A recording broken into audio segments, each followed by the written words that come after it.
A child born in a hospital in the United States today, within hours of coming from source into this, into this body, the first thing that happens to them is pharmaceutical intervention without really asking, there's barely informed consent about this. That child's eyes are smeared with erythromycin ointment and they're given a hepatitis B vaccine in their first day of life.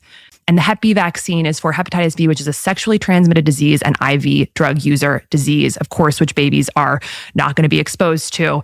And yet every single baby in America is getting the intervention. So from literally the day we are born, we're on this treadmill. So, why not test the pregnant mother for those? They do. Okay, so they give it to the women who, even if they have tested negative, which they give would it be to the babies. overwhelming majority.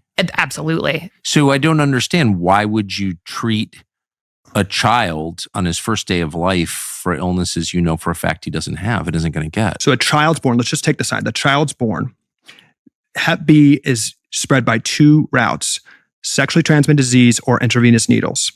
So my 1-day-old isn't going to be having sex or doing heroin right away. So what's the purpose of getting this on the schedule in the first day of life, the first hours of life? And if you push, and I welcome anyone to do this with their doctor, you get to 2 things. You get to the American patients are too stupid to remember, so we need to do it right away. That's literally like what they say. And then my doctor told me that the child at daycare could trip over a needle that has hepatitis B on it.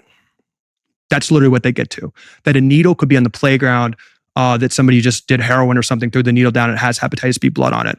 I asked the doctor, has there ever been in human history a case of hepatitis B being transferred that way?